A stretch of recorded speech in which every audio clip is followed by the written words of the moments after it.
On est parti, Denis. Bonsoir à tous. Bonsoir à tous.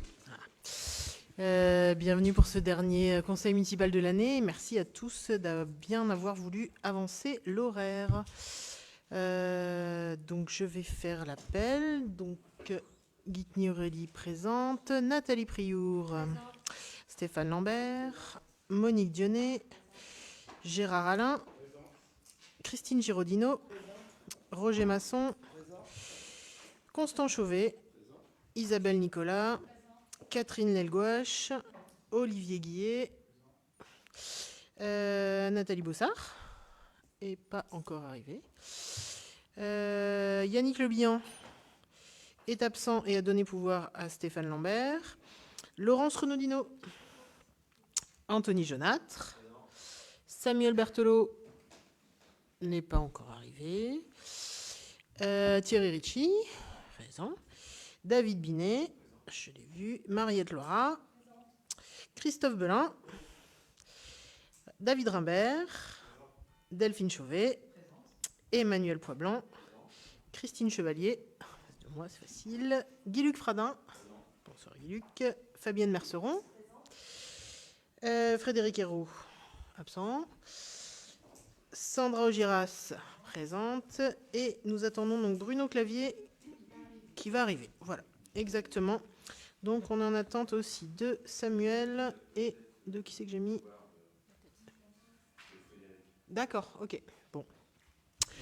Donc je déclare cette séance ouverte et je précise qu'elle est retransmise en direct. Donc le quorum est atteint et il faut approuver donc le compte-rendu du dernier conseil municipal. Est-ce que vous avez des observations à formuler sur le procès-verbal de la réunion du conseil municipal en date du 28 novembre qui vous a été transmis avec la convocation, ça va être très long, de ce conseil municipal? A priori, non. Et je demande s'il y a quelqu'un qui veut bien être secrétaire de séance. Le choix est difficile. Merci Catherine. Catherine Lelgouache sera secrétaire de séance. Ok. Eh bien, nous allons commencer avec le premier point avec Nathalie Priour pour l'ouverture des crédits pour l'investissement 2024.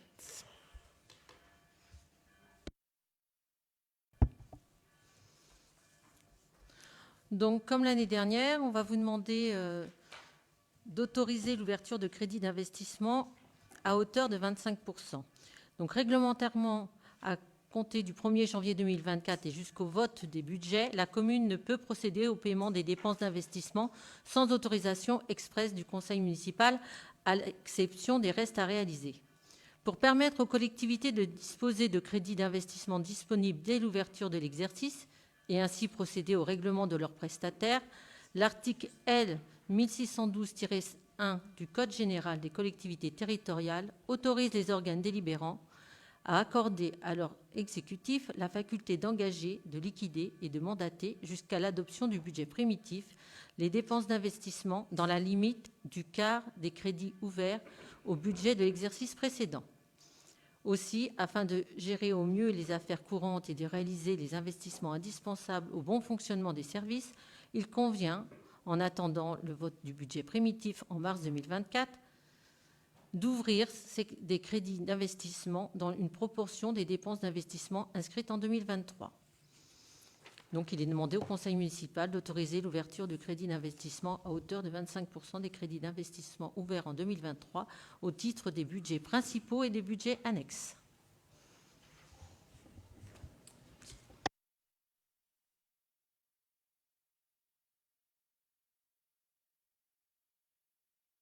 Est-ce qu'il y a des questions du coup? Vous avez compris l'idée, c'est qu'on puisse continuer à payer nos factures entre janvier et mars, ce qui est somme toute plutôt une bonne idée. Donc, est-ce qu'il y a des oppositions sur ces crédits d'investissement? Des abstentions? Donc, on s'est validé. Donc, à l'unanimité des personnes présentes. Il nous en manque 2, je rappelle. 3. Il nous en manque 3, oui, 2 de chez tout à fait. Alors, le point 2, modalité d'octroi de cadeaux au personnel. C'est toujours Nathalie. Donc, nous devons adopter une délibération afin de pouvoir encadrer la remise de cadeaux aux agents lors d'événements particuliers, départ en retraite, obtention d'une médaille du travail. Vu le Code général des collectivités territoriales, vu le Code général de la fonction publique, notamment les articles L731-1 à 5, considérant que l'Assemblée délibérante reste libre de déterminer le type d'action, le montant des dépenses ainsi que les modalités de leur mise en œuvre, considérant la nécessité d'adopter une délibération pour l'octroi de cadeaux offerts par la collectivité, il est proposé les critères d'attribution et les montants suivants. Cadeaux au personnel lors de départ en retraite. Donc les agents concernés, stagiaires et titulaires de droit public, contractuels, agents en CDI, donc les agents non concernés, saisonniers, vacataires ponctuels, prise en compte date d'entrée dans la collectivité, montant attribué par période de référence, 10 € par année de travail au sein de la collectivité pour un agent à temps complet. Donc ce sera soit du matériel ou sous forme de bon d'achat, de chèque cadeau. Pour des cadeaux donc de médaille du travail, donc ce sont les mêmes agents concernés. Et le montant attribué, c'est 5 € par année de travail au sein de la collectivité pour un agent à temps complet. Donc là, l'idée, c'est de prendre une délibération sur des choses qui se font déjà, mais qui n'étaient pas encadrées par une délibération précise, et donc d'avoir un référentiel. Est-ce que vous avez des observations ? Non. Alors, est-ce que vous avez des oppositions ou des abstentions ? Donc, alors, nous allons passer au point 3, un peu plus fourni, qui est donc l'attribution des compensations définitives 2023. Et donc, c'est Gérard qui va nous présenter ce point.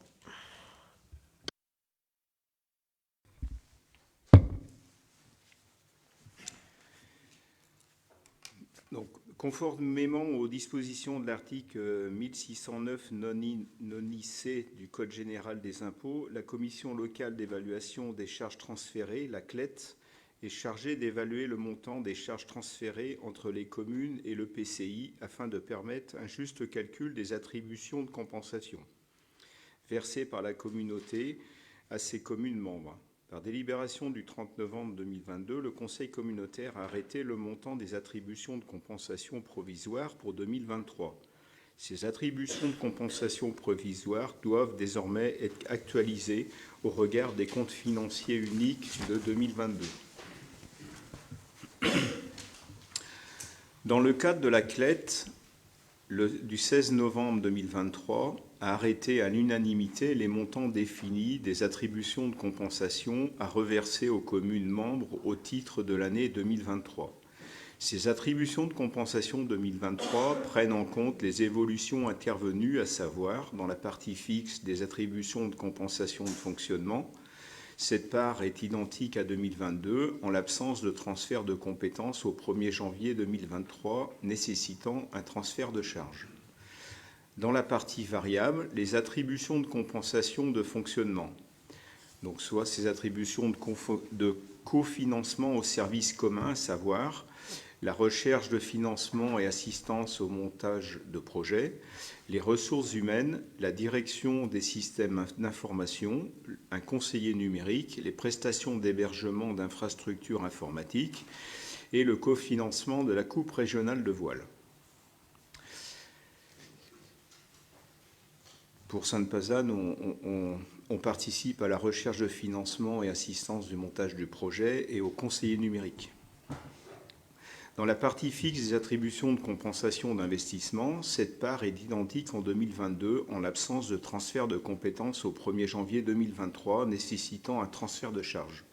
Dans la partie variable des attributions de compensation d'investissement, prise en compte des investissements pour le service de prestation d'hébergement des infrastructures informatiques.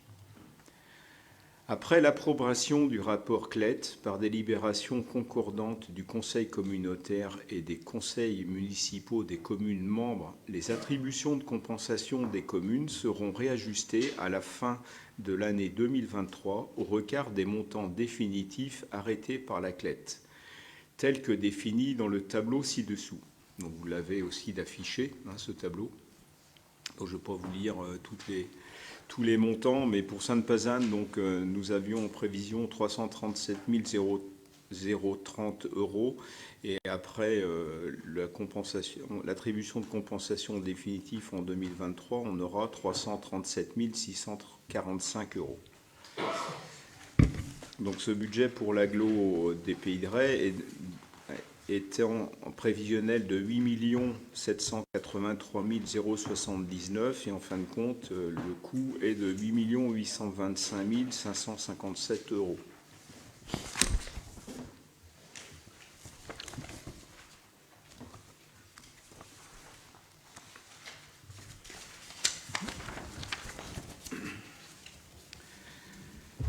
Donc ça, c'était pour la partie de fonctionnement. Et pour la partie d'investissement, le quote-part de Sainte-Pazanne est de 36 062, donc en prévisionnel 2023, qui avait été validé en novembre 2022.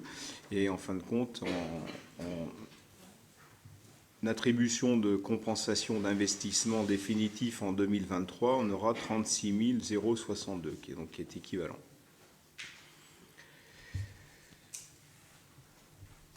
Donc pour la totalité des sommes pour la communauté d'agglo Pornic Pays de Retz étant de 848 392 euros. Et voilà, il y a un problème de chiffre, mais c'est à peu près équivalent puisque tous les montants en termes de fonctionnement est la même. Donc, il est proposé de valider ce rapport 2023 de la CLET, de la communauté d'agglo Pornic Agglo Pays de Retz, ici joint. Voilà, l'information descendante de l'EPCI qui nous est demandé en tout cas de valider. Est-ce que vous avez des observations? Pas plus que ça. Est-ce qu'il y a des oppositions? Des abstentions? Donc nous validons le rapport 2023 de la CLECT. Et voilà. Et donc je le notifie à l'EPCI et aux services préfectoraux. Nous allons passer donc au point 4, convention d'action foncière par l'établissement public foncier de Loire-Atlantique et la commune. La commune de Sainte-Pazanne a sollicité l'intervention de l'établissement public foncier de Loire-Atlantique afin de négocier, acquérir et porter les parcelles cadastrées section AH 89 et 90 d'une superficie totale de 1179 m², située 9 rue du Verdelet à Sainte-Pazanne. La commune est membre de l'EPCI Pornic Agglo Pays de Retz, ce dernier étant adhérent de l'établissement public foncier de Loire-Atlantique. Pornic Agglo Pays de Retz a émis un avis favorable à l'intervention de l'EPF de Loire-Atlantique par courrier en date du 29 juin 2022. L'acquisition des parcelles permettant de la création d'une liaison douce entre le parking situé derrière la mairie et le futur quartier gare, ainsi que le développement d'une opération de logements locatifs sociaux. Par délibération du conseil d'administration du 15 juin 2022, l'établissement public foncier de Loire-Atlantique a donné son accord pour l'acquisition par tout moyen et le portage des parcelles cadastrées section AH 89 et 90 d'une superficie totale de 1179 m², située 9 rue du Verdelet à Sainte-Pazanne pour le compte de la commune. Cette acquisition est conforme à l'avis 2022 44 186 48 624 en date du 7 juillet 2022, complété par courrier du 11 août 2022 du pôle d'évaluation domaniale. Ce projet est éligible au titre des axes développement de l'offre de logement du programme pluriannuel d'intervention 2021-2023. Les parties se sont rapprochées afin de définir les modalités d'intervention de l'EPF de Loire-Atlantique sur les biens objets de la présente convention. Madame la maire propose d'approuver le portage foncier par l'EPF de Loire-Atlantique des biens décrits ci-dessus et de l'autoriser à signer la convention d'action foncière. Annexe délibération 4, projet de convention d'action foncière. Donc juste pour mettre les choses en perspective, encore un achat ce mois-ci. Donc cette parcelle, elle s'inscrit bien dans le projet de la friche de la gare, avec l'idée de désenclaver en fait la friche et de permettre un passage. Merci Denis. Donc ça c'est le parking de la mairie AH 100 quelque chose là. Merci 113. Et voilà, et donc de pouvoir utiliser cette parcelle pour rejoindre la friche de la gare, sachant qu'on est dans un périmètre d'OAP, si je dis pas de bêtises. Oui. Monsieur Lambert. Périmètre d'études. Voilà. Et donc en fait, ça a été rapproché. Alors l'achat s'est fait en 2 temps, puisqu'il y a eu la préemption pour la friche, et il y a dans un second temps cet achat, mais ça, ces deux achats s'articulent vraiment entre eux, quoi. Voilà.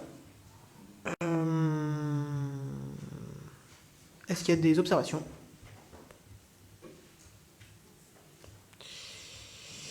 Donc, est-ce qu'il y a des oppositions? Des abstentions? Non. Et juste, du coup, Bruno, t'as pas de pouvoir? Tu voulais rajouter quelque chose, Stéphane? Non. Ok. Et bien donc je te laisse continuer, Stéphane, pour la suite. convention de... Oui, alors c'est le deuxième point, mais au même sujet. Convention de mise à disposition par l'établissement public foncier de Loire-Atlantique au profit de la commune. Une convention d'action foncière a été signée entre les parties en vue de définir les conditions de portage par l'établissement public foncier de Loire-Atlantique pour le compte de la commune de Sainte-Pazanne. 2 parcelles cadastrées comme suit. AH 89, 9 rue du Verdelet, 915 m², AH 90, 9 rue du Verdelet, 264 m², soit un total des 2 parcelles à 1179 m². Les biens susdésignés ont été acquis par l'établissement public foncier de Loire-Atlantique. L'article 5.2 de la Convention d'action foncière dispose que les biens objets de portage feront l'objet d'une mise à disposition à titre gracieux au profit du bénéficiaire par voie de convention. Madame le maire propose de l'autoriser à signer la convention de mise à disposition des biens acquis. Annexe délibération 5, projet de convention de mise à disposition. Bon, la partie administrative du point précédent. Est-ce qu'il y a des observations? Est-ce qu'il y a des oppositions? Des abstentions? Je vous remercie. Et Stéphane va continuer avec un point un petit peu technique aussi là. L'adhésion à la charte de la base adresse locale. La définition et la tenue à jour de la base de données locale adresse est un enjeu pour la bonne conduite des services et politiques publiques, mais également pour le quotidien des citoyens et entreprises du territoire. Une adresse imprécise ou une absence d'adresse a pour conséquence de dégrader les services publics et marchands et d'impacter les acteurs publics et privés dans leur mission et les citoyens dans leur quotidien. Cela concerne par exemple les secours avec les délais plus longs d'intervention sur site et de prise en charge des victimes, les collectivités avec un déficit sur la fiscalité locale, les entreprises avec des erreurs ou des retards de livraison, les citoyens qui subissent à leur niveau la dégradation de ces différents services, les citoyens et entreprises pour l'inéquité d'accès à la fibre optique pour laquelle l'adressage est un préalable. Consciente des enjeux de l'adressage, la communauté d'agglomération Pornic-Agglo-Pays de Retz a décidé d'apporter son soutien aux communes de son territoire au travers d'un appui méthodologique et technique sur cette compétence communale. En particulier, la communauté d'agglomération accompagne les communes dans l'élaboration et la diffusion de leur adresse au format base adresse locale, qui vient alimenter la base adresse nationale. Cette base adresse nationale, hébergée par la plateforme d'open data de l'État, a vocation à devenir la base de référence. Afin de cadrer l'accompagnement des communes dans l'exercice de leurs compétences d'adressage, l'État propose aux intercommunalités d'adhérer à une charte de la base adresse locale, insistant sur le rôle prépondérant et actif de la commune dans la dénomination des voies et leur numérotation. Cette adhésion, d'une durée d'1 an, pourra être renouvelée tacitement pour une même durée. La loi 3DS devait prochainement renforcer cette démarche dans laquelle s'était inscrite la communauté d'agglomération. L'adhésion à la charte de la base adresse locale est notamment un préalable à la mise à disposition des communes d'outils leur permettant de conduire elles-mêmes la mise à jour de leur adresse. Les communes seront prochainement formées sur cet outil.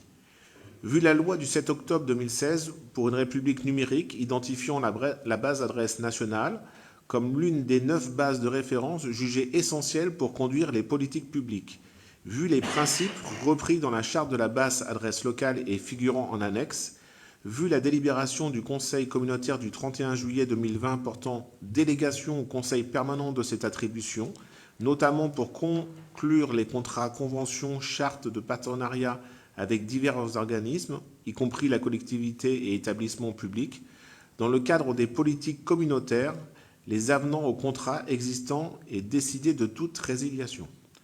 Considérant que la communauté d'agglomération Pornic-Agglo est engagée depuis 2 ans dans une démarche qui répond à tout point aux principes et préconisations de la charte de la base adresse locale, il est proposé au conseil municipal d'approuver l'adhésion de la communauté d'agglomération Pornic-Agglo Pays de Retz à la charte de la base adresse locale.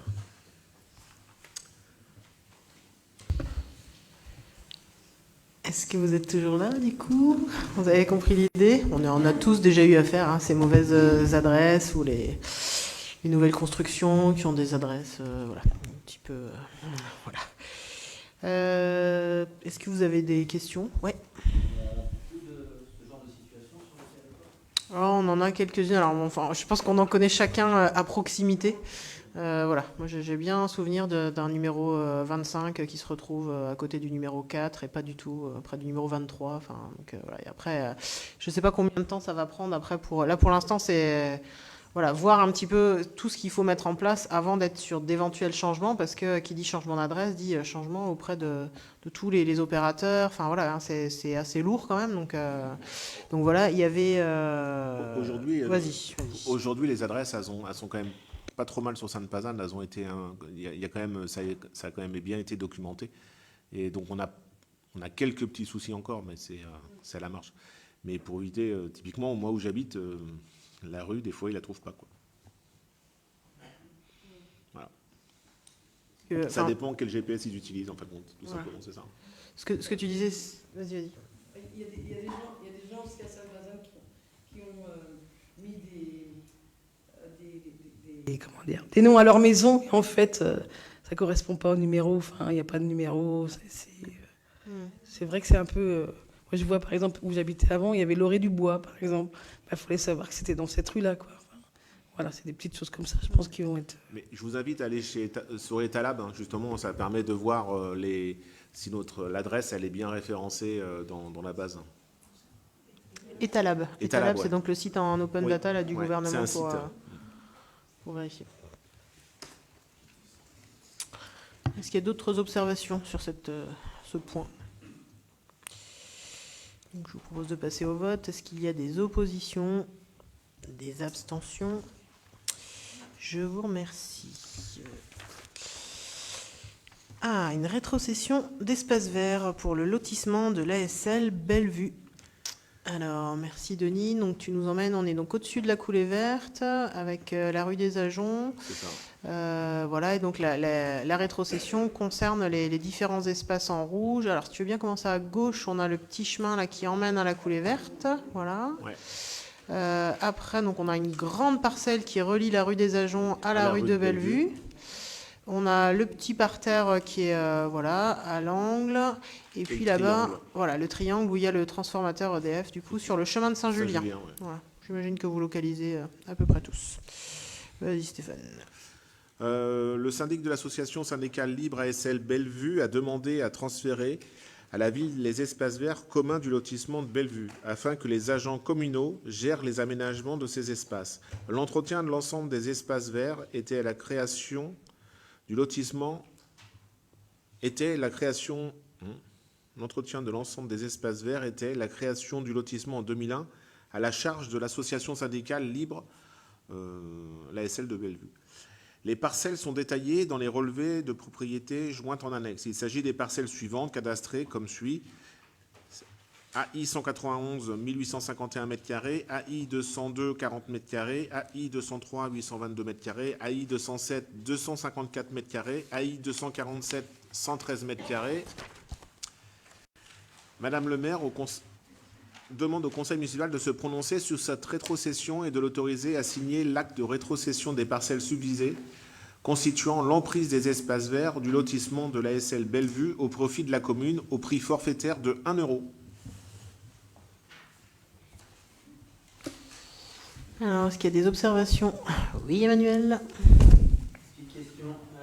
Ces terrains, est-ce qu'ils s'en débarrassent d'une certaine manière parce qu'ils ne savent pas quoi en faire ou c'est parce que le PLU leur a permis d'en faire autre chose? C'est pas ça. En fin de compte, jusqu'ici, les espaces verts, elles sont portés par, enfin, les espaces verts dans les lotissements sont portés par les ASL pendant 10-15 ans. Et au-delà de 15 ans, ils ont le droit de les rétrocéder à la commune s'ils le souhaitent. Ils peuvent continuer de les entretenir s'ils le souhaitent. Bah, après, typiquement, tu vois, le premier, c'est un cheminement, quoi. Du coup, on voit, il y a la grande parcelle, effectivement, ça aurait pu allonger les parcelles du bout. Clairement, nous, on a plutôt intérêt à garder un petit peu d'espace vert public dans ce secteur-là. Ça concernerait, dans ce que tu dis, que la parcelle, en fait, celle qu'on voit au milieu, là, du coup, parce que l'autre, c'est vraiment un aménagement paysager, et puis le triangle où il y a le transfo, c'est quand même un petit peu contraint, quoi. Donc, Ah oui.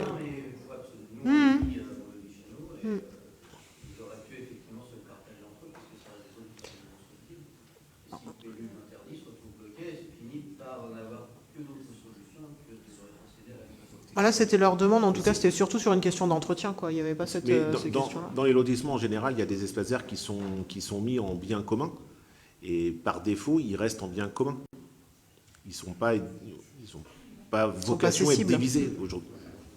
Ils restent en bien commun. C'est juste les charges qui disparaissent pour l'ASL et qui retombent sur la commune. Est-ce qu'il y a d'autres questions, observations? Oui. Ok, on a 2 personnes qui ne prennent pas part au vote. Nathalie, Mariette et Nathalie. Je vous propose donc d'approuver la cession de la SL de Bellevue à la commune de ces 5 parcelles, voilà, au prix forfaitaire de 1 €. Les frais de notaire afférents à cette rétrocession seront à la charge de la commune et de m'autoriser à accomplir les démarches administratives pour la mise en œuvre de la présente délibération. Est-ce qu'il y a des oppositions? Oui, donc une opposition. Des abstentions? Merci. Et donc, Stéphane a encore la parole pour la cession de parcelles à l'ADAPI 44. Lors du conseil municipal du 8 novembre 2022, une délibération avait été prise pour acter la cession à l'ADAPI 44 de la parcelle AMN 96 de 7 991 m² afin d'y construire une nouvelle structure d'environ 800 à 1000 m². Le bâtiment actuel de l'ADAPI 44 est situé sur la parcelle AM54 d'une superficie de 9 637 m² appartenant à la commune, tandis que les jardins familiaux sont sur la parcelle AM55 d'une superficie de 5 437 m² appartenant à l'ADAPEI. Il a été prévu de profiter de la cession de la parcelle AMM96, siège du futur bâtiment, pour régulariser les parcelles ci-dessus en procédant à l'échange des parcelles. Il a été convenu avec l'ADAPEI 44 d'effectuer un échange entre la parcelle appartenant à la commune portant la construction de 9 637 m² et la parcelle appartenant à l'ADAPEI 44 portant les jardins familiaux 5 437 m². Cet échange permettant de mieux prendre en compte la réalité d'utilisation des terrains, cet échange représentant un différentiel de surface de 4 200 m² se traduit dans un premier temps par une vente, objet de cette délibération, puis sera suivi d'une acquisition dans une prochaine délibération. Il est proposé de céder la parcelle cadastrée, section AM54, d'une superficie de 9 637 m², située rue François Dolto, au prix de 20 € le mètre carré, à l'ADAPEI 44. Il est précisé que tous les frais afférents à cette vente, notaires géomètres, sont à la charge de l'ADAPEI 44. Il est demandé au conseil municipal de se prononcer sur cette cession. Est-ce qu'il y a des questions ou des observations? C'est juste de la régularisation. C'est ça, c'est de la régularisation, oui. On s'est dit que c'était l'occasion que voilà, chacun soit bien maître de la parcelle sur laquelle il est. a sa construction. Voilà, il a sa construction, exactement. Ouais. C'est ça. Et à l'inverse, Et à l'inverse. l'ADAPEI, en fait, est propriétaire de la parcelle sur laquelle on a les jardins familiaux. Voilà. On remet les choses. Oui, c'était étonnant. Voilà. Et donc, s'il n'y a pas d'autres questions, est-ce qu'il y a des oppositions ou des abstentions? Je vous remercie. Et donc, le point 9, Ben, c'était celui-là, pardon. Non, c'est la suite. 7.9. C'est le point 9. Non, c'était le point 8. Là, on a fait la cession de parcelle. Et là, on est sur l'acquisition. Et là, on est sur l'acquisition. Un projet d'échange de parcelles est en cours entre la commune et l'ADAPEI 44. Il a été convenu avec l'ADAPEI 44 d'effectuer un échange entre la parcelle appartenant à la commune portant la construction de 9 637 m² et la parcelle appartenant à l'ADAPEI 44 portant les jardins familiaux 5 437 m². Cet échange permettant de mieux prendre en compte la réalité d'utilisation des terrains. Cet échange, représentant un différentiel de surface de 4 200 m², s'est traduit dans un premier temps par une vente, objet de la précédente délibération, puis est suivi d'une acquisition, objet de cette délibération. Il est proposé d'acquérir auprès de l'ADAPEI 44 la parcelle cadastrée section AMN 55 d'une superficie de 5 437 m², située rue François Dolto, au prix de 20 € le mètre carré. Il est précisé que tous les frais afférents à cette vente, notaire géomètre, sont à la charge de l'ADAPEI 44. Il est proposé d'acquérir la parcelle au prix de 20 € le mètre carré à l'ADAPEI 44. Il est précisé que tous les frais afférents à cette vente, notaire géomètre, sont à la charge de l'ADAPEI 44. Il est demandé au conseil municipal de se prononcer sur cette acquisition. Alors, est-ce qu'il y a d'autres observations? Donc on est bien sur le point, voilà, le pendant du point précédent. On m'a signalé qu'il y avait peut-être une toute petite imprécision dans le plan. Voilà, il y a le petit triangle qui est pas rouge là que Denis vous montre à l'écran qui sera à rajouter là pareil parce que voilà, peut-être qu'il est à mettre dans le lot. Donc ça changera quelques mètres carrés, ça change pas vraiment le fond du souci, mais on préfère vous en informer maintenant, pour ne pas reprendre une double délibération la prochaine fois. Donc, s'il n'y a pas de questions, est-ce qu'il y a donc des oppositions? Des abstentions? Merci à tous. On espère que ce projet, du coup, qui est dans les tuyaux depuis un petit bout de temps, va pouvoir avancer. Alors, je prends la main pour le point 10, qui est un point qu'on a déjà passé l'année dernière et qui n'avait pas pu se dérouler en fait du fait de la grippe aviaire.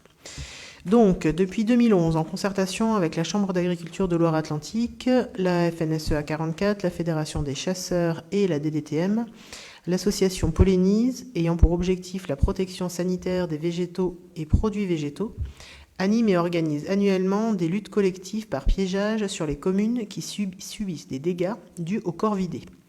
Donc, parmi les espèces, on a le corbeau freux, les corneilles noires et pie bavarde qui sont classées nuisibles sur l'ensemble du département de la Loire-Atlantique par l'arrêté ministériel du 3 août 2023.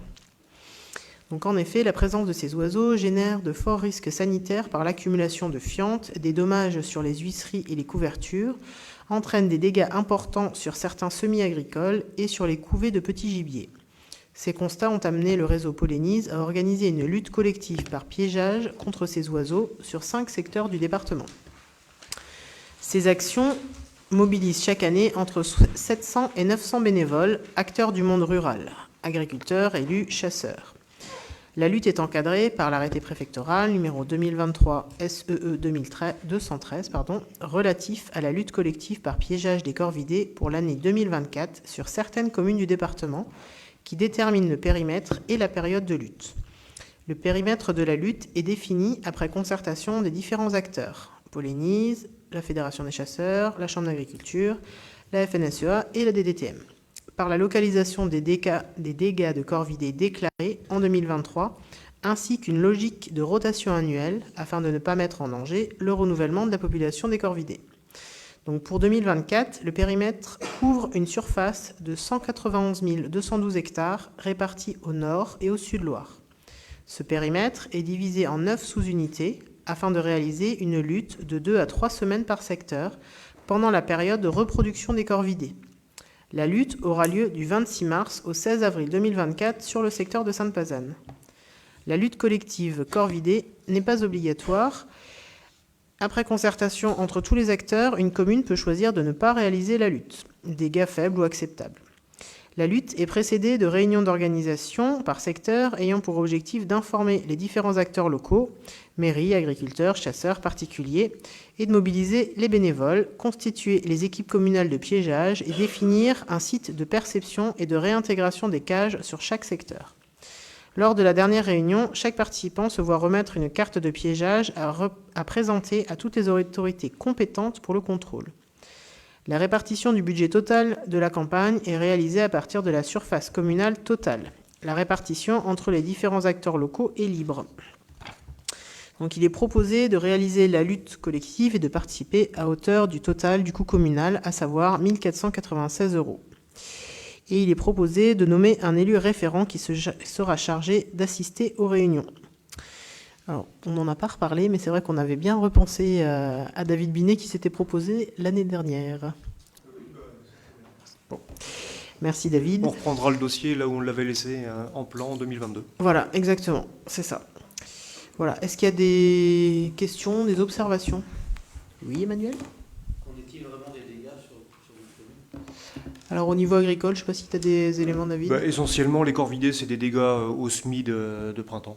Les plus gros dégâts qu'on a, c'est sur les semis de maïs.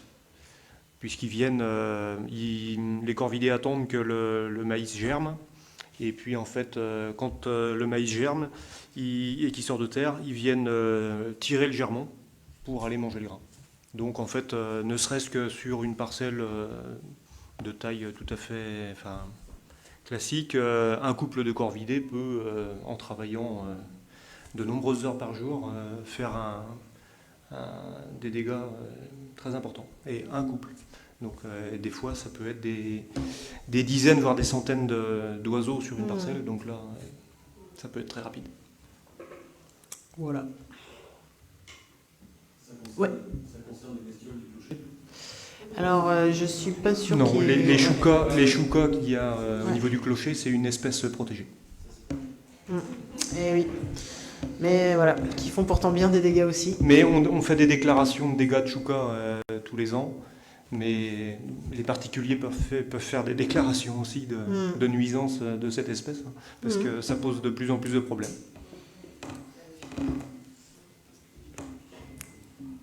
Je me note ça. Est-ce qu'il y a d'autres questions, observations sur ce sujet? Donc, je vais vous proposer donc de participer à la lutte collective contre les corvidés et d'accorder la participation de 1 496 €, de désigner donc David Binet comme référent qui devra être présent lors de réunions d'organisation et lors de la récupération des cages, et de m'autoriser à signer tous les documents et accomplir toutes les démarches administratives pour la mise en œuvre de la présente délibération. Est-ce qu'il y a des oppositions? Des abstentions? C'est adopté. Merci. Et je repasse la parole à Nathalie pour le remboursement des frais de repas au réel dans le cadre de déplacement pour les besoins de service. Vu le Code général de la fonction publique, vu le décret 2001-654 du 19 juillet 2001 fixant les conditions et les modalités de règlement des frais occasionnés par les déplacements des personnels des collectivités locales et établissements publics mentionnés à l'article L2 du Code général de la fonction publique. Vu le décret numéro 2006-781 du 3 juillet 2006 fixant les conditions et les modalités de règlement des frais occasionnés par les déplacements temporaires des personnels civils de l'État, vu l'arrêté du 3 juillet 2006 fixant les taux des indemnités de mission prévues à l'article 3 du décret numéro 2006-781 du 3 juillet 2006 fixant les conditions et les modalités de règlement des frais occasionnés par les déplacements temporaires du personnel civil et d'État. Les agents se déplaçant pour les besoins de services, missions, actions de formation statutaire ou de formation continue en dehors de leur résidence administrative et de leur résidence familiale peuvent, le cas échéant, prétendre au remboursement des frais de repas exposés dans ce cadre. Depuis le 22 septembre 2023, la prise en charge est fixée à 22 € par repas, qu'il s'agisse du 20 €, excusez-moi, 20 € par repas, qu'il s'agisse du repas du midi ou de celui du soir. Le petit déjeuner ne saurait être pris en charge à ce titre. Le décret numéro 2020-689 du 4 juin 2020 autorise les collectivités territoriales et les établissements publics locaux à déroger au remboursement forfaitaire des frais de repas et à instaurer par délibération un remboursement au réel dans la limite du plafond prévu pour le remboursement forfaitaire, 20 €. Le remboursement est conditionné par la production des justificatifs de paiement, factures, tickets, auprès de l'ordonnateur de la collectivité. Pour rappel, aucune indemnité de repas ne peut être attribuée aux agents bénéficiant de la gratuité du repas. Il est proposé d'instaurer un remboursement au réel des frais de repas exposés à l'occasion des déplacements des déplacements professionnels en dehors de la résidence administrative et de la résidence familiale, dans la limite du plafond prévu pour le remboursement forfaitaire. Est-ce qu'il y a des observations, des questions? Donc l'idée, c'est que la limite, c'est 20 €. Après, c'est remboursé en fonction des justificatifs qui sont produits. Pas de questions? Est-ce qu'il y a des oppositions, des abstentions? Merci. Alors, un gros point du Conseil. Si vous n'êtes pas dans la fonction publique, je vous invite à vous mobiliser pour bien saisir toutes les subtilités de ce que je vais vous présenter maintenant. Donc, il s'agit de la modification du régime indemnitaire tenant compte des fonctions, des sujétions, de l'expertise et de l'engagement professionnel, qu'on va donc dénommer par la suite le RIFSEP. Donc, vu le Code général des collectivités territoriales, vu le Code général de la fonction publique, vu le décret numéro 91-875 du 6 septembre 1991, modifié, pris pour l'application du premier alinéa de l'article 88 de la loi 84-53 du 26 janvier 1984 portant dispositions statutaires relatives à la fonction publique territoriale. Vu la loi numéro 2010-751 du 5 juillet 2010 relative à la rénovation du dialogue social et comportant diverses dispositions relatives à la fonction publique. Vu le décret numéro 2010-997 du 26 août 2010 relatif au régime de maintien des primes et indemnités des agents publics de l'État et des magistrats de l'ordre judiciaire dans certaines situations de congé. Vu le décret numéro 2014-513 du 20 mai 2014 portant création d'un régime indemnitaire tenant compte des fonctions, des sujétions, de l'expertise et de l'engagement professionnel dans la fonction publique de l'État. Vu le décret numéro 2014-1526 du 16 décembre 2014 relatif à l'appréciation de la valeur professionnelle des fonctionnaires territoriaux.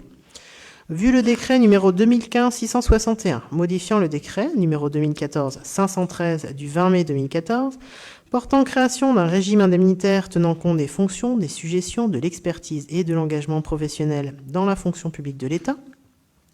Vu la circulaire du 5 décembre 2014 relative à la mise en œuvre du régime indemnitaire tenant compte des fonctions, des sujétions et de l'expertise et de l'engagement professionnel. Vu la circulaire DGCL-DGFP, donc fonction publique, du 3 avril 2017, vu les arrêtés ministériels pris pour l'application du décret numéro 2014-513 du 20 mai 2014, vu enfin la délibération du 24 janvier 2017 approuvant la mise en place du RIFSEP. Considérant la proposition de modification relative au complément indemnitaire annuel et considérant l'avis favorable du comité technique en date du 5 décembre 2023. C'est maintenant qu'il faut commencer à écouter. Le régime indemnitaire, tenant compte des fonctions des suggestions, de l'expertise et de l'engagement, donc le RIFSEP, mis en place pour la fonction publique de l'État est transposable à la fonction publique territoriale. Donc le RIFSEP a été mis en place par délibération du 24 janvier 2017. Pour mémoire, ce régime se compose d'une indemnité liée aux fonctions, aux suggestions et à l'expertise, l'IFSE, et d'un complément indemnitaire annuel tenant compte de l'engagement professionnel et de la manière de servir, le CIA. Le RIFSEP a pour objectif de prendre en compte la position dans l'organigramme et le niveau d'encadrement, de reconnaître et de valoriser l'exercice et les spécificités de certains postes, et de susciter l'engagement des collaborateurs et reconnaître leur expérience professionnelle.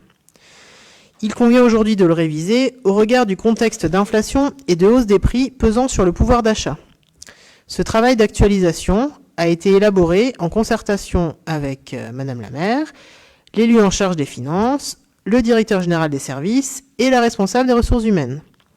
Le projet a été présenté en séance de comité social territorial le mardi 5 décembre 2023. Les représentants du personnel ont donné leur avis favorable. Donc, concernant les bénéficiaires, il s'agit donc de la filière administrative, technique, sportive, d'animation, culturelle, sociale et médico-sociale, avec la subtilité que les cadres d'emploi non assujettis au RIFSEP sont dans la filière sécurité, l'ensemble des grades de la police municipale, et dans la filière culturelle, les professeurs d'enseignement artistique et les assistants d'enseignement artistique. Donc les indemnités et primes restent celles prévues réglementairement dans leur cadre d'emploi respectif. La prime pourrait être versée aux fonctionnaires titulaires et stagiaires employés à temps complet, à temps non complet et à temps partiel, ainsi qu'aux agents contractuels de droit public sous certaines conditions, voire règlement en annexe. Les montants de référence. Pour l'État, chaque part de l'IFSE et du CIA est composé d'un montant annuel modulable individuellement dans la limite de plafond annuel précisée par l'arrêté ministériel. Les montants applicables aux agents de la collectivité sont fixés dans la limite de ces plafonds. Chaque cadre d'emploi est réparti en groupes de fonctions suivant le niveau de responsabilité et d'expertise requis ou les suggestions auxquelles les agents peuvent être exposés. Voir là aussi dans les annexes. Donc, les modulations individuelles, les montants sont établis pour un agent exerçant à temps complet. Ils sont réduits au prorata de la durée effective du travail pour les agents exerçant à temps partiel ou à temps non complet. Les attributions individuelles font l'objet d'un arrêté de l'autorité territoriale. Donc, l'IFSE, la part liée au niveau de responsabilité et d'expertise requis dans l'exercice des fonctions. La part fonctionnelle peut varier selon le niveau de responsabilité, le niveau de technicité et d'expertise ou les suggestions auxquelles les agents sont confrontés dans l'exercice de leur mission. Le montant individuel dépend du rattachement de l'emploi occupé par un agent à l'un des groupes fonctionnels définis ci-dessous. Ce montant fait l'objet d'un réexamen, mais sans revalorisation automatique, en cas de changement de fonction ou d'emploi, en cas de changement de grade ou de cadre d'emploi à la suite d'une promotion, d'un avancement de grade ou de la nomination pour donner suite à la réussite d'un concours, et au moins tous les 4 ans en fonction de l'expérience acquise par l'agent. La part fonctionnelle de la prime sera versée mensuellement sur la base d'un 12e du montant annuel individuel attribué. Il est proposé de borner les montants individuels susceptibles d'être alloués aux agents au titre de l'IFSE par un plafond indemnitaire propre à chaque groupe de fonctions. Ce fonctionnement permet de prendre en compte les critères professionnels. Les montants retenus par la collectivité pour un agent à temps complet sont les suivants. Donc, on a défini 8 groupes. Donc, le groupe X1, avec le directeur général de service, avec un montant mensuel maxi à 1500 et le plafond réglementaire à 3017. Le groupe X2, qui concernera les membres du CODIR, avec un montant mensuel maxi à 1100, avec un plafond réglementaire à 2620. Le groupe X3, qui sera les autres catégories A, avec un montant mensuel maxi de 900 € et un plafond réglementaire à 2125. Nous avons ensuite le groupe Y1 avec les responsables de pôle et de service, un montant mensuel maxi à 700 et un plafond réglementaire à 1456. Le groupe Y2, ça sera les catégories B sans responsabilité hiérarchique, donc avec un montant mensuel maxi à 600 et un plafond réglementaire à 1200. Nous avons ensuite le groupe Z1 avec un responsable de pôle pour le responsable de pôle ou service et encadrant de proximité, donc un montant mensuel maximum à 500 € avec un plafond réglementaire à 945. Le groupe Z2 avec les agents avec qualification particulière, donc montant mensuel maximum à 400 et plafond réglementaire à 900. Et enfin, le groupe Z3, donc les agents de terrain ou de service, avec un montant mensuel maximum de 350 et un plafond réglementaire à 900. Donc la définition d'une part du régime indemnitaire lié à la fonction exercée implique une classification exhaustive de chaque poste de la collectivité. Les propositions ont été élaborées donc en concertation entre l'autorité territoriale, la direction générale, la direction des ressources humaines. Le choix des indicateurs est le suivant. Donc l'encadrement et le pilotage, l'expertise et la technicité, les contraintes liées au poste, l'exposition à des risques par rapport à l'environnement professionnel. Chaque indicateur est qualifié par la mise en place d'une échelle d'évaluation, puis l'attribution de points, en veillant à la cohérence globale entre les différents indicateurs. Pour chaque indicateur, une notation sera faite poste par poste en se référant aux fiches de poste qui seront entièrement revisitées. Cette méthode permet d'assurer une cohérence globale entre les postes. Une fois chaque indicateur étudié, une comparaison du nombre de points attribués à chaque poste permet d'assurer de nouveau la cohérence des différents postes par catégorie et groupe. Donc une valeur du point unitaire sera à définir pour valorisation monétaire du résultat. Les montants obtenus pour chaque poste sont arrondis à l'euro supérieur. Au total, 37 indicateurs ont été retenus, permettant de valoriser le plus justement possible les spécificités de chaque poste. Ok. Donc, pour le complément indemnitaire annuel, le CIA, la part liée à l'engagement professionnel et à la manière de servir. Le montant de référence maximum du CIA est de 500 € est identique pour tous les agents, au prorata du temps de travail. La prime tiendra compte des critères évalués lors de l'entretien annuel. Pour chaque agent, une enveloppe annuelle sera calculée en fonction de 10 critères définis ci-dessous, en lien avec la conscience professionnelle et les responsabilités, la bienveillance, la solidarité et l'entraide et l'ouverture. Chaque ligne est valorisée à 10% de l'enveloppe globale. Un agent peut donc recevoir au total entre 0 et 100% de cette enveloppe. Donc, il y a donc 10 critères, donc l'adaptabilité, la solidarité, l'entraide et le soutien, la ponctualité, le devoir de réserve, le respect des usagers, élus et des collègues, faire preuve d'initiative à bon escient, savoir se remettre en question, faire preuve de positivité, travailler en équipe, dans son service ou en transversalité, et participer à la vie de la collectivité, en dehors de son service et de ses missions premières. La part liée à la manière de servir sera annuellement en une fraction non reconductible automatiquement d'une année sur l'autre. Sera versé, il manque un mot, je pense. Le coefficient attribué sera revu annuellement à partir des résultats des entretiens d'évaluation. Donc le point 4, c'est modalités de retenue pour absence ou de suppression. Donc en s'appuyant sur les dispositions du décret numéro 2010-997 du 26 août 2010 relatif au régime de maintien des primes et indemnités des agents publics de l'État et des magistrats de l'ordre judiciaire, les maintiens du régime indemnitaire des agents territoriaux sont décrits dans le tableau ci-dessous.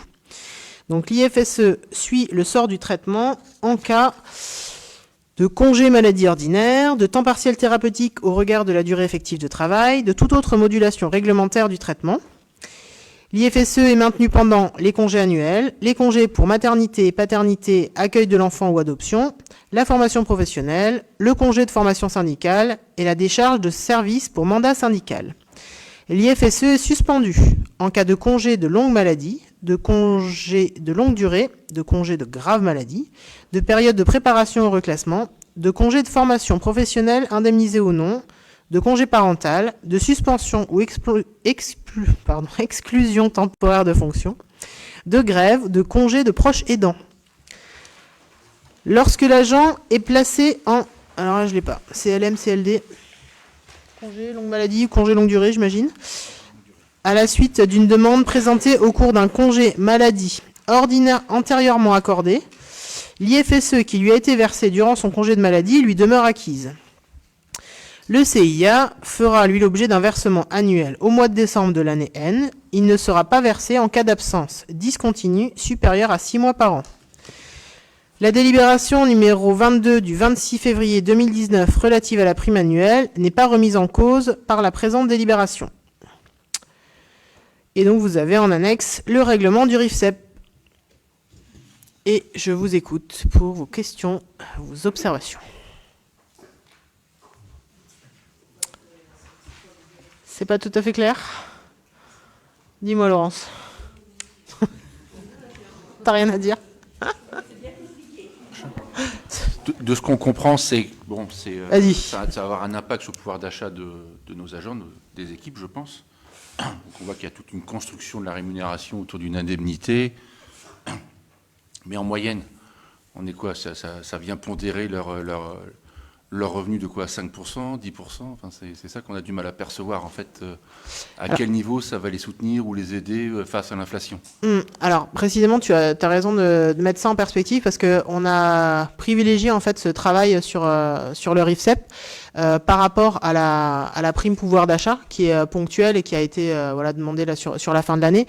En fait, quand le RIFSEP donc, a été voté donc, en 2017, et normalement, il doit être réévalué tous les 4 ans. Donc là, ce travail-là, il n'avait pas été fait depuis. Donc là, ça a été réévalué. Après, je ne peux pas répondre sur ta question du pourcentage, parce que ça varie quand même beaucoup suivant les agents, suivant leur temps de travail. On a quand même beaucoup d'agents qui sont à temps très partiel. Ce que je peux dire de manière factuelle, c'est que, par exemple, pour le CIA, actuellement, il est donc de... Alors, je vais dire des bêtises, 250, voilà, 350 maximum, et que là, il passe à... Le CIA, aujourd'hui, il est de 280 la base, mais il peut aller à 150%. C'est ça. En fait, donc actuellement, il est 280 à 100%, mais on peut aller au-delà des 100%. Ça peut aller jusqu'à 120%, mais précisément, il n'y a pas 150%. Excusez-moi, mais il n'y a pas de critères. Ouais, moi aussi, je galère un peu. Là, l'idée, c'est d'avoir des critères qui soient quand même, bien encadrés pour valoriser aussi les agents dont on a besoin, parce qu'on sait bien que nos agents, qui ont des responsabilités ou tout ça, c'est des agents qui sont, je cherche un mot plus technique, mais je ne vais pas trouver, mais qui sont, on va dire, dragués par d'autres collectivités. Rechercher, c'est bien, très bien. Voilà, c'est des agents à fidéliser effectivement, et du coup, on sait qu'il y a des collectivités autour ont déjà fait ce travail-là en fait, et peuvent être plus attractifs que nous. Donc c'est vrai qu'on a vraiment ce souci-là. Toutefois, je peux pas répondre à ta question sur le pourcentage, mais j'y pense. Oui, ça sera significatif quand même sur, notamment sur les plus bas salaires. En fait, c'est ce qu'on a essayé de privilégier, quoi, en termes de pourcentage. Quel est l'engagement financier annuel que ça représente jusqu'à la fin du mandat, par exemple? Savoir un petit peu sur quoi on s'engage. Alors, il est difficile pour le moment de dire un chiffre exact, Non, étant mais on doit donné avoir une fourchette. Ouais, une fourchette. Qu'est-ce qui est inscrit au budget 2024? On ne l'a pas encore inscrit au budget. Enfin, je veux dire, le budget 2024, on ne l'a pas encore fait. On va travailler dessus. Mais on est de l'ordre au maximum, si on prend toutes les fourchettes hautes, ce qui ne sera pas le cas, parce que étant donné que tout le monde ne va pas avoir 100% du montant indiqué, avec les charges, etc., on est de l'ordre de 180 000 euros. 200 000 euros annuels? Ouais. D'accord. Parce que ce qu'on constate quand même, c'est qu'effectivement, ce sont les membres du CODIR qui sont principalement... qui vont percevoir un régime indemnitaire plus élevé que, effectivement, des agents qui sont en responsabilité de pôle et de service ou en encadrement de proximité. Alors que dans les critères qui ont été fixés par l'IFSE, ce qu'on souhaitait principalement valoriser, c'est quand même les missions d'encadrement. Pourquoi? Je ne comprends pas, moi, par rapport à ce que tu dis au niveau du CODIR. En fait, on a le calcul qu'on a fait, c'est quasiment à chaque fois de prendre en fait la 50% du plafond réglementaire, quoi, tu vois. Oui, mais effectivement, un membre du CODIR va percevoir au maximum 1 100 euros Ouais. mensuels. Ouais. Est-ce que ce sont ces agents-là principalement qui sont en situation d'encadrement dans la collectivité? Chez nous, oui, du Il y a coup. beaucoup d'autres agents qui sont en situation d'encadrement sur des services avec des encadrements de proximité. C'est ça. Après, c'est sur des équipes plus petites. En fait, l'idée, c'est que les membres du CODIR sont chapeautent du coup. Enfin, si je prends juste peut-être un exemple un peu significatif sur la filière technique, on a un DST et en dessous, on a 3 responsables de service. Mais c'est le DST du coup qui chapeaute toute la filière technique. Et hiérarchique de l'intégralité Oui. des agents. Oui, tout à fait. Et sur d'autres postes? Sur d'autres postes, qu'est-ce qu'on peut prendre d'autre sur peut-être le côté personnel administratif du coup, où c'est Emmanuel, la chargée de com, qui est du coup sur le pôle service au personnel par exemple. Parce que ce qu'on cherche, en fait, c'est quand même, dans un contexte d'inflation et de soutien du pouvoir d'achat, c'est de soutenir les petits salaires. Est-ce que ça va effectivement se retranscrire dans cet objectif de revalorisation du régime indemnitaire? Parce qu'on aurait pu choisir, par exemple, on a parlé tout à l'heure de la prime au pouvoir d'achat, qui est principalement sur les salaires inférieurs à 2 000 euros. On est sur un engagement sur 1 an. Ça aurait permis vraiment de valoriser les... En fait, c'est eux qui sont principalement touchés par l'inflation et le pouvoir d'achat. Est-ce que là, effectivement, dans ce cadre-là, on va vraiment valoriser et soutenir les salaires inférieurs à 2 000 euros? Alors, on C'est soutient. ça qui sera intéressant, parce que c'est l'objectif principal. Oui, c'est l'objectif principal. Après, on dit bien aussi 2 choses, qui est certes soutenir les bas salaires, mais garder aussi nos personnels qualifiés, quoi. Enfin, et c'est là où il faut placer le curseur, en fait, et que c'est pas forcément évident. Après, par rapport à la question de la prime pouvoir d'achat, là, c'est d'avoir quelque chose sur lequel ils peuvent qui va tenir plus qu'un an, et puis d'avoir ces deux référentiels et sur le CIA et sur l'IFSE, en fait, deux variables d'ajustement. Non, parce que Oui. c'est quand même noté, il convient aujourd'hui de le réviser au regard du contexte d'inflation, de la hausse des prix pesant sur le pouvoir d'achat. Donc c'est principalement quand même les salaires inférieurs à 2 000 euros qu'on souhaite valoriser. Est-ce que ça va effectivement se retranscrire dans... Voilà. Dans tous les cas, ça va les revaloriser, oui. Mais est-ce que Il va y avoir une augmentation. C'est principalement eux qui vont être valorisés? Est-ce que je voudrais poser une question un peu différemment de ce que dit Delphine, mais là on a lu tout à l'heure que le syndicat avait plutôt validé l'initiative. Oui, tout à fait. Donc, Oui. est-ce Oui. que ça prend en compte également que Est-ce qu'il y a une concertation? une concertation avec les salaires les plus bas. Donc c'est-à-dire est-ce que pour eux c'est aussi validé? Enfin, je veux dire, ça répond à un besoin, une attente. Ça répond. Est-ce que le montant Le montant, mais en fait, tous les montants n'ont pas pu être communiqués, en fait, parce qu'on est là dans un...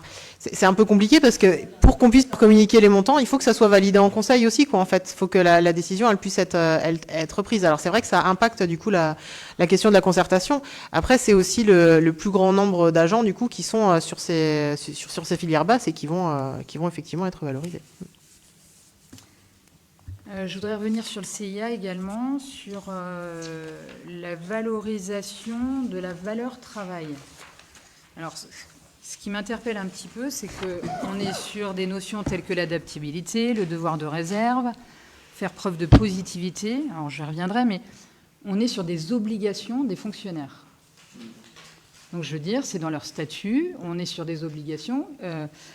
On est sur, effectivement, des encadrants de proximité qui doivent leur rappeler leurs obligations. Qu'est-ce qui fait qu'aujourd'hui, on vient valoriser ou sanctionner dans le cadre d'un régime indemnitaire des notions telles que le devoir de réserve ou l'adaptabilité? C'est-à-dire qu'aujourd'hui, en fait, cette partie-là de CIA, encore une fois, il n'y a pas de grille pour la verser. Du coup, il y a quand même une part de subjectivité qui est importante. Et l'idée, c'est de réduire cette part de subjectivité avec des critères, en fait. Et que ces critères soient les mêmes pour tout le monde et qu'effectivement, les encadrants de proximité aient quelque chose de plus concret pour faire cette évaluation que de dire, ben voilà, t'es à 100% de la prime parce que effectivement le travail est en attente, est en corrélation avec ce qu'on attend, ou c'est voilà exceptionnel. Ça veut dire quoi exceptionnel, quoi?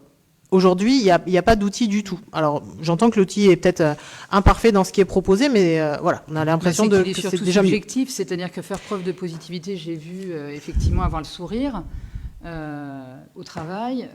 De quelle manière un encadrant va pouvoir mesurer effectivement par des critères objectifs, qu'ils soient pas remis en cause par les agents, parce que pour moi c'est très très subjectif, hein, la positivité d'un agent, à moins à l'accueil effectivement de positionner une caméra et de regarder combien de fois sourit la personne à la journée. Enfin, je veux dire, on est sur des choses qui sont très très subjectives et sur lesquelles on prend un risque parce que pour moi, il peut y avoir des recours en fonction de la situation personnelle des agents. Et puis encore une fois, sur d'autres éléments tels que l'adaptabilité ou le devoir de réserve, on est sur des obligations. Donc ça fait partie des responsabilités d'un manager, et si toutefois c'est pas respecté, on est sur du disciplinaire ou d'autres, mais je comprends pas bien le sens en fait de... Disons que l'entretien annuel, ça va permettre de rappeler un petit peu tout ça, et s'il y a eu effectivement des manquements, comment on mesure? Après c'est aussi, enfin avec l'agent, enfin c'est... Tu sais bien, quand c'est une notation, c'est pas juste une personne qui dit, c'est quand même une discussion aussi, et de pouvoir se remettre en question. L'idée, c'est là encore de pas forcément mettre 80 ou 100% à tout le monde, mais de voir les points de progression, quoi. Mais avec des critères objectifs, c'est ça. Là, on est beaucoup sur du subjectif. Là, je voulais venir sur la participation à la vie de la collectivité. On est quand même en dehors du temps de travail. Alors, on est en dehors du temps habituel de travail en fait, mais ça n'empêche que quand il y a des temps qui sont, je prends l'exemple de la journée citoyenne ou là des plantations, certes c'est pas dans les horaires habituels des agents, pour autant c'est du temps de travail. Après c'est quand même sur la base du bénévolat, ils n'ont pas d'obligation de venir. Moi je le vois effectivement plutôt à l'inverse, de dire comment on parvient à valoriser les agents qui s'engagent effectivement plus. Ce qu'aujourd'hui on dit voilà c'est 120%, c'est au-delà des attentes quoi. Au-delà des attentes, pour moi, c'est encore plus... Moi, je le vois d'une autre manière, c'est-à-dire qu'une maman qui est seule avec ses 2 enfants et qui n'a pas de moyens de garde, ça peut être discriminant aussi parce qu'elle n'aura pas la possibilité de se mobiliser en dehors de son temps de travail.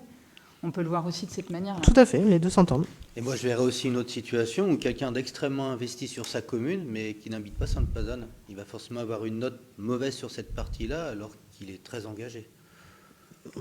Oui, ça, je suis pas sûr que ce soit... C'est réduire un peu une notation sur du temps libre, mais sur des gens qui habitent sur la commune. Alors, la question d'habiter sur la commune n'est pas forcément toujours le facteur qui fait que les agents sont plus ou moins présents. Après, encore une fois, c'est 10% de l'enveloppe globale, quoi. On est quand même sur... Non, mais c'est 10% sur de la liberté personnelle. Non, on en est d'accord. On en est d'accord. Est-ce que c'est un critère, après que vous souhaitez supprimer, c'est des choses. On est là pour en discuter. Il a rien à faire là, quoi, parce qu'on ne juge pas du travail, et je trouve que c'est. Typiquement, on n'est pas obligé de communiquer à ses collègues, à ses supérieurs, ce qu'on fait à côté dans sa vie privée, quoi. Alors, ça, c'est pas ce qu'on demande. Après, ce qu'on demande, c'est est-ce que vous voulez venir participer à cet événement ou à cette chose qui est en dehors de vos heures de travail, où c'est rémunéré ou récupéré. En fait, encore une fois, c'est libre. Non, mais on est sur du bénévolat. On est sur du bénévolat, donc non, pas payé. Mais non. Alors on ne peut pas payer en heures supplémentaires et en plus valoriser, si c'est pas du bénévolat, c'est bien payé en heures supplémentaires. Oui, mais ça n'empêche que c'est pas obligatoire. Les heures sup sont obligatoires. Les heures sup sont obligatoires. Non, l'agent qui veut pas venir, qui veut pas faire d'heures sup, il a son salaire et puis basta quoi. Non, l'employeur il peut lui imposer. Oui. Alors ça par exemple, c'est pas notre choix effectivement. Ça dépend de sa fiche de poste effectivement. C'est ça, mais c'est vrai que jusque là, pour une grande partie des projets, c'est pas des choses qu'on impose. Et c'est là, encore une fois, c'est vrai que je le vois à l'inverse effectivement de vous. C'est comment valoriser les agents qui sont partants pour faire ça, quoi, et aller un petit peu au-delà parce que ils en retirent autre chose que juste de leur travail habituel, quoi. Moi, ce qui m'interpelle, c'est quand on est sur une délibération à 200 000 € par an et qu'on ne sait pas vraiment qui va vraiment en bénéficier, quoi. Si l'objectif est atteint dans un contexte d'inflation et un contexte de soutien du pouvoir d'achat. Tu aurais voulu savoir combien, par exemple, d'agents... Ouais. Quelle était la répartition par catégorie ? D'accord. Ça représente sur une rémunération 300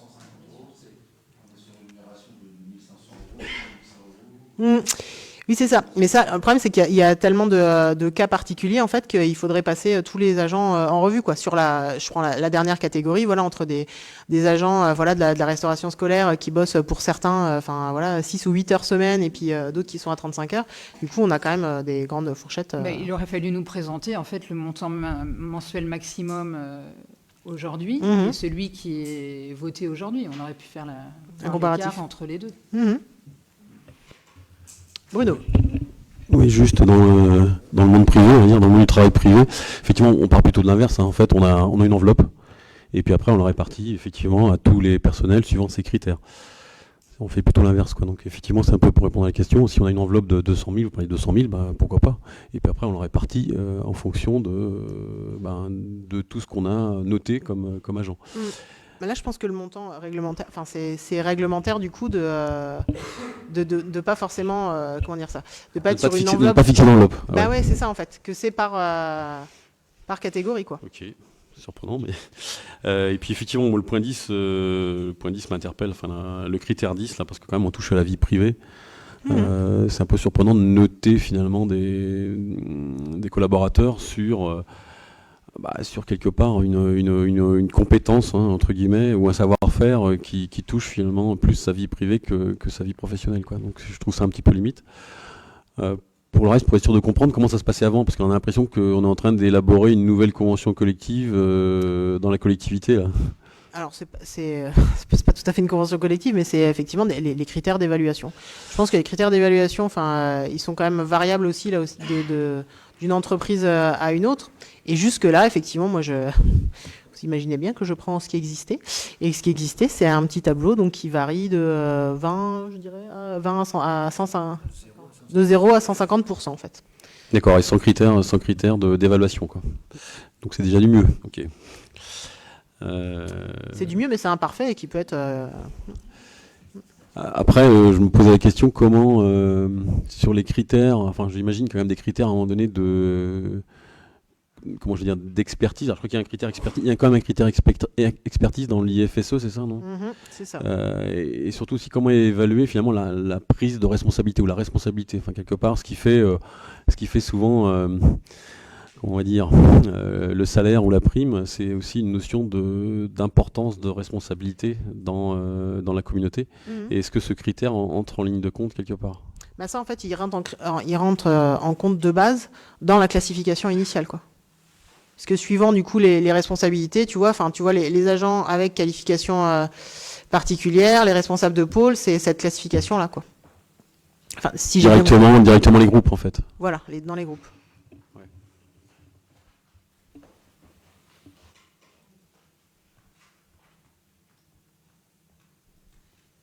Est-ce qu'on a eu des éléments de comparaison par rapport à des communes de taille similaire sur le montant mensuel maximum?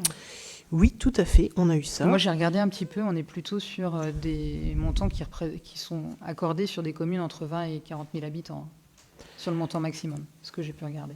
Alors, nous, on a plutôt regardé sur des communes de la même strate et qui sont dans le secteur. Je crois qu'on a regardé notamment sur Villeneuve. Enfin, on n'a pas sorti... les montants du chapeau, quoi. Mais effectivement, j'en profite d'ailleurs pour la saluer parce que je pense qu'elle doit regarder notre agent RH qui a travaillé sur ce dossier-là. Et effectivement, déjà juste se mettre d'accord sur un certain nombre de groupes, voir comment on pouvait rassembler les agents. Voilà, c'était un premier travail. Après, effectivement, il y a la question des montants.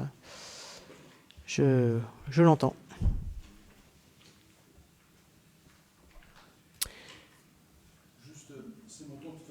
En cohérence sur le territoire, puisque c'est aussi protéger nos agents pour qu'ils restent chez nous. C'est ça, voilà. C'est l'idée, ouais, effectivement. Ça reste sur la strate, mais ça reste aussi surtout sur le territoire. Tout à fait.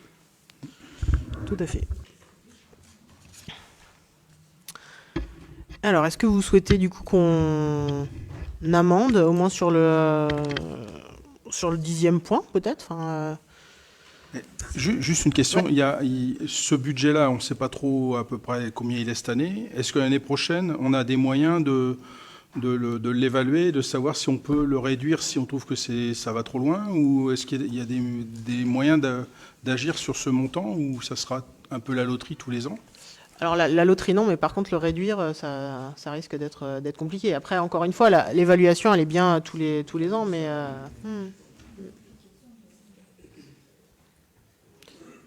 on est bien sur des montants maximum du coup, quoi. C'est pour ça que le calcul il est fait au maximum. Qui c'est qui va faire l'évaluation? Et ben le N+1 en fait. Ça existe déjà. Oui, ça existe déjà, en effet. Et le montant actuel, si la prochaine enveloppe est de 200 000, on a déjà une enveloppe actuelle, non? Oui, tout à fait. Il y a une enveloppe actuelle. En fait, là, il y a les deux choses. L'évaluation, c'est qu'une partie, en fait, c'est que le CIR, ce dont on parle. D'accord. Alors que là, il y a aussi l'IFSE qui augmente, du coup. Donc, non, mais ce que je veux dire, c'est qu'on n'augmente pas de 200 000. Ah si. Si. En plus de ce qu'on donne déjà en prime. C'est tous les mois, hein, l'IFSE. D'accord. Ouais. Ah oui, c'est tous les mois. Mais si tu appliques le tableau au maximum réglementaire qui est à droite. Oui. Non. Mais le non, ce qui est à gauche, genre. Réglementaire, c'est pas...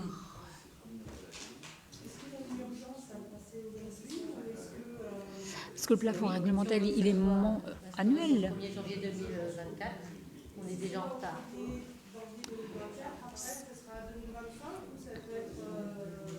Plus on prend du retard, plus les agences arrivent à retard sur la feuille de route. On ne peut pas être séparé trop. On peut pas revenir en arrière. C'est vrai qu'on souhaitait le passer maintenant pour effectivement dire certes on n'a pas passé la prime pouvoir d'achat qui est passée dans d'autres collectivités, mais par contre voilà, il y a quand même dès le mois de janvier il y aura une évolution significative au niveau du salaire. C'était ça l'idée. En fait sur le fond bien sûr on est tous d'accord, hein, bien sûr. Après ce qu'on a du mal à percevoir c'est l'impact budgétaire. Parce que c'est une somme importante. Non, l'impact budgétaire, non, je pense que ça, on va le voir. Mais c'est l'impact au niveau des individus, en fait. Est-ce que c'est suffisant? Est-ce que c'est bien réparti? Est-ce que ça a l'effet escompté? Évidemment, j'entends aussi qu'il faut protéger aussi les compétences de la commune. Hein. Il faut éviter qu'elles aient envie de partir. Mais c'est surtout ce qu'on a du mal à percevoir, c'est la répartition et l'impact, en fait. Est-ce que tout le monde s'y retrouve? Alors, j'aurais tendance à dire qu'il y a l'accord du syndicat, donc j'ose espérer, mais tu m'as dit qu'ils n'avaient pas eu de détails. Oui, tout à fait. Alors, c'est ça qui est une consultation, en fait. C'est ça, ils savent qu'il va y avoir une augmentation, mais qui n'est pas... des agents, effectivement, ça répond à des besoins ou des urgences, hein, parce que je pense que pour certains agents, au vu de leur niveau de rémunération, il peut y avoir aussi une urgence financière. Il faudrait vraiment s'en assurer. Tout à fait. Parce qu'après, ça, on ne pourra plus revenir. De toute façon, si 200 000 euros, on ne pourra pas revoir le sujet. Non, en fait, il y a deux choses qu'effectivement, tu dis, est-ce que c'est suffisant? Bien sûr que si on avait les moyens, on irait au plafond réglementaire. Non, mais c'est la répartition aussi. Ouais. C'est de faire quelque chose qui soit raisonnable et juste à la fois. C'est très compliqué comme exercice. J'entends bien. Juste, les critères sélectionnés, là, c'est des critères de notre collectivité ou c'est commun à toutes les collectivités là? Non, c'est vraiment très spécifique à nous. On a été voir effectivement ce qui se faisait dans d'autres collectivités. On s'est là aussi inspiré de critères qui étaient ailleurs. Donc on peut enlever le 10, quoi. J'ai pas entendu.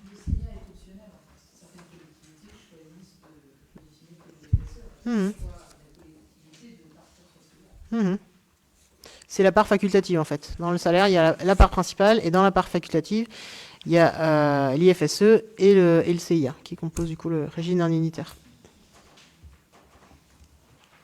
Le CIA, la prime de 500 €, c'est mensuel ou annuel? Non, annuel, CIA. Complément indemnitaire annuel, CIA. Voilà, donc c'est 500 € par an. Oui, c'est ça, maximum. C'est ça. Sur cette partie-là, on n'est pas à 200 000. Non, 200 000, c'est le total du coup. Oui, c'est entre c'est et l'évolution de l'IFSE et le CIA. Alors, je voudrais le faire en 2 temps, mais je sais pas quel temps. Alors peut-être que je vais commencer.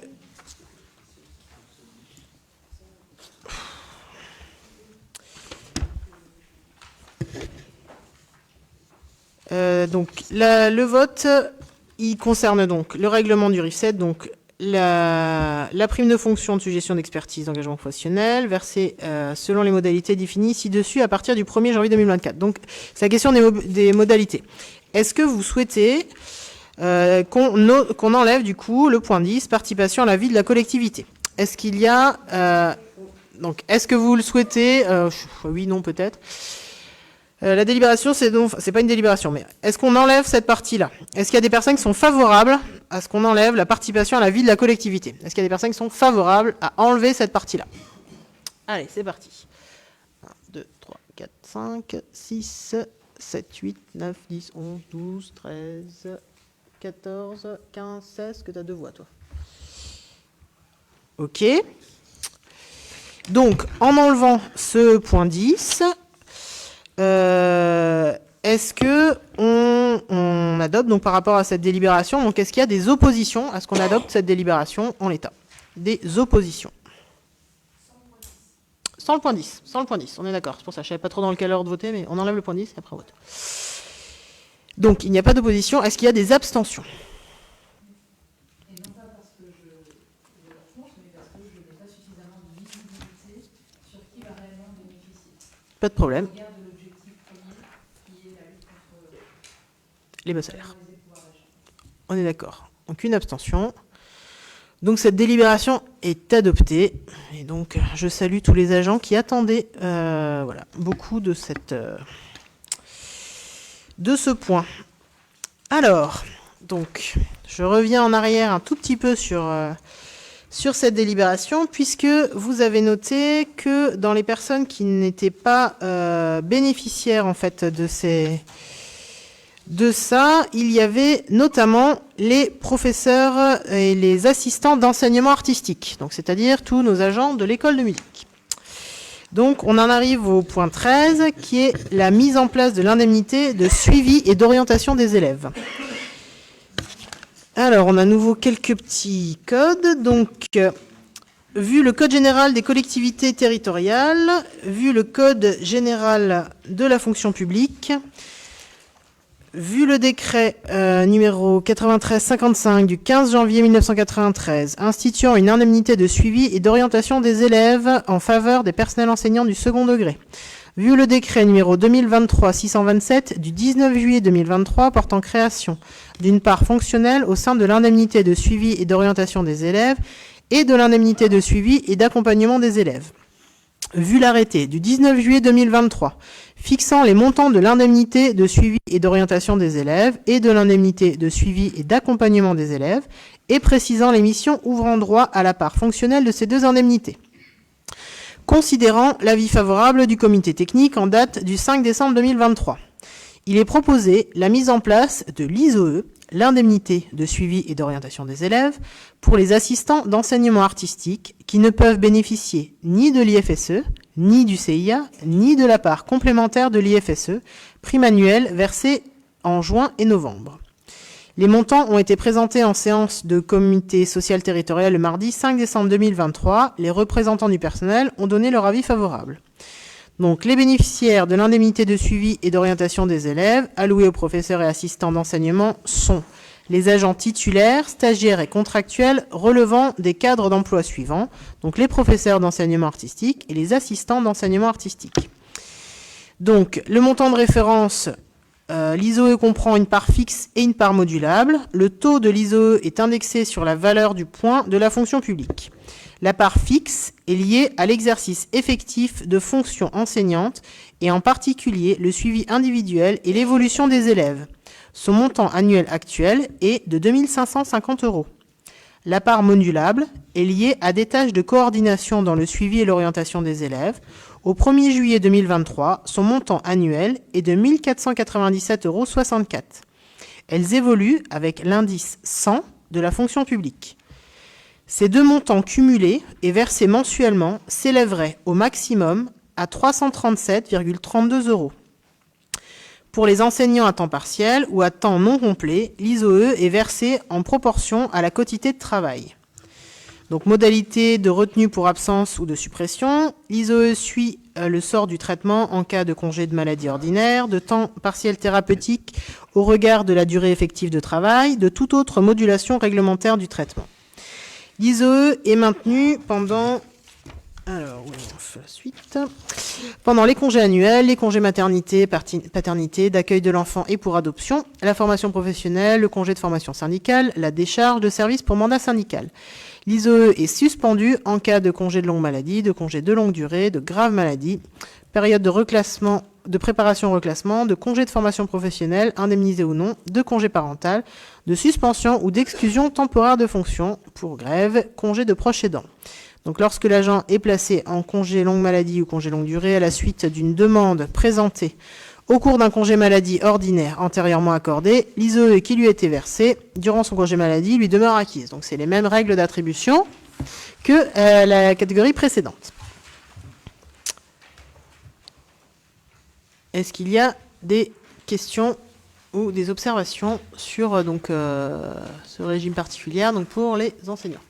Ouais. Oui, j'ai une observation. Est-ce que tu peux allumer ton micro, Mariette, s'il te plaît? Il est allumé. Alors, il est trop loin.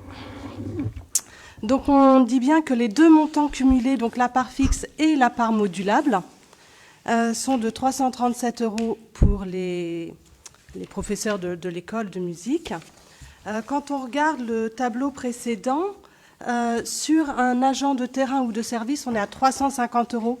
Donc, ça veut dire qu'on est en deçà de ce niveau-là, alors que je pense qu'un enseignement artistique vaudrait quand même au moins l'agent avec qualification particulière. Tout à fait.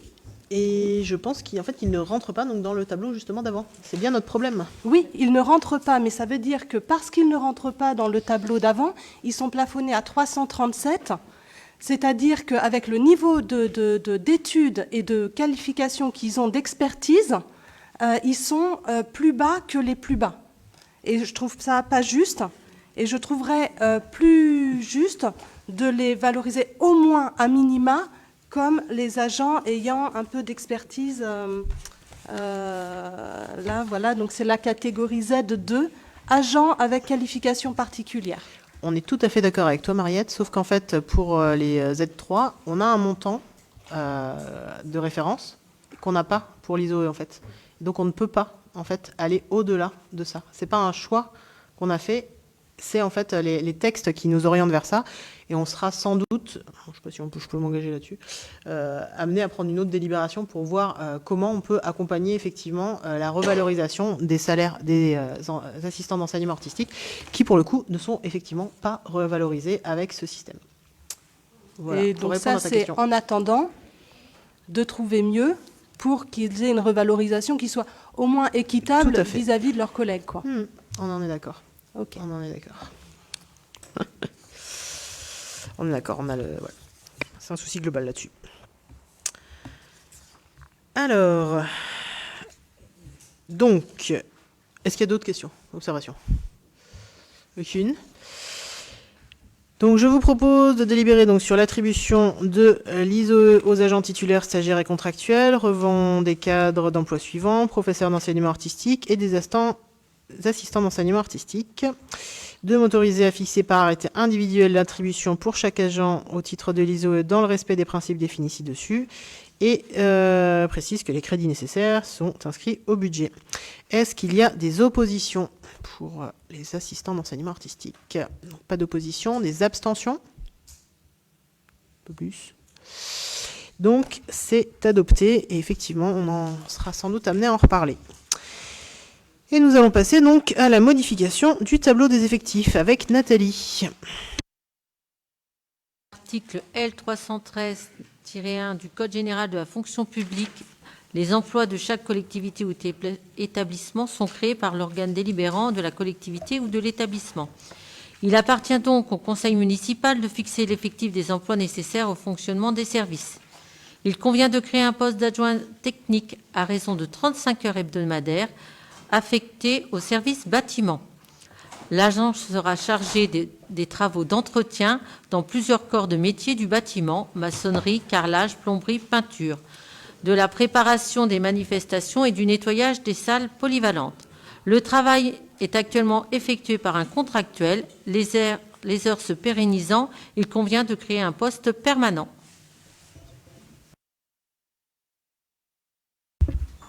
Hop, donc ça c'est une bonne nouvelle. Alors, nous en avons deux qui n'avaient pas noté le changement d'horaire du conseil municipal et qui arrivent donc pour le point 14. Mais vous êtes les bienvenus. Ils viennent pour manger. Tu dis? Ils viennent pour fêter la fin de ce dernier conseil municipal. Mais tout à fait.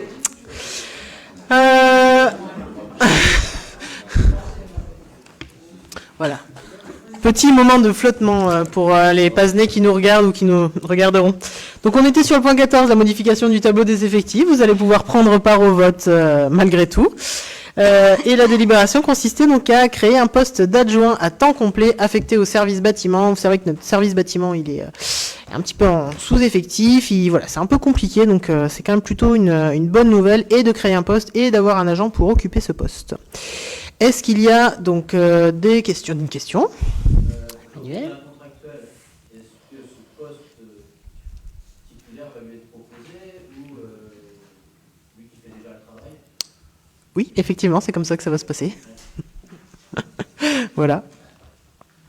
D'autres questions? Est-ce qu'il y a des oppositions à créer ce poste? Donc, pas d'opposition. Des abstentions?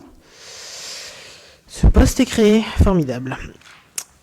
Alors, point 15, décision du CGCT. Donc, le conseil municipal est informé des décisions prises par Madame le maire dans le cadre de ma délégation. Donc, l'article L 21-22-22 du CGCT. Et donc, c'est une concession dans le cimetière. Voilà, l'achat de la concession L 134.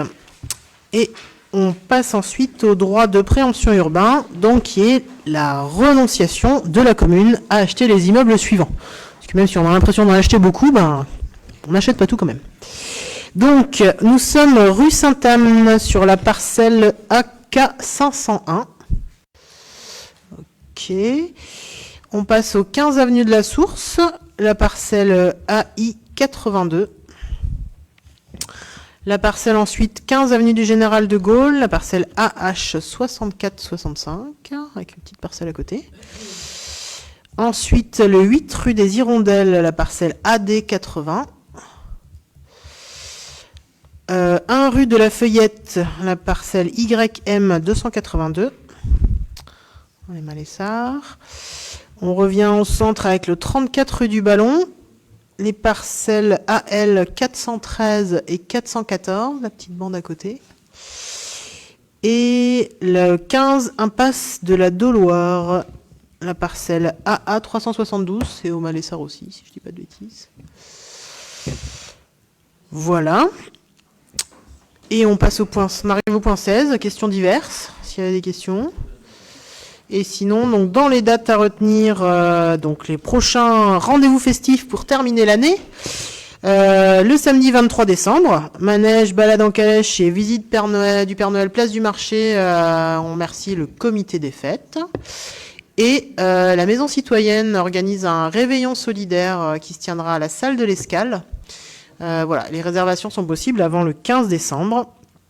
Et bien sûr, vous êtes toutes et tous invités, élus, agents et habitants, à la cérémonie des vœux le vendredi 5 janvier 2024 à 19h au TMP. Et une autre information, c'est qu'il y aura donc le recensement de la population qui va commencer le 18 janvier. On en a déjà parlé la dernière fois. On en reparle. N'hésitez pas. Voilà, je sais que vous êtes un certain nombre à avoir distribué les colis aux aînés, donc bon, c'est un poil trop tard, mais n'hésitez pas à en parler pour dire que donc ce recensement aura lieu donc du 18 janvier au 17 février par des agents recenseurs accrédités par la mairie avec voilà, avec la pièce d'identité qui va bien. Et à plus longue échéance, merci beaucoup Denis, le théâtre du coup, pourquoi Roméo n'a-t-il pas fini chez Midas le samedi 20 janvier à 2030.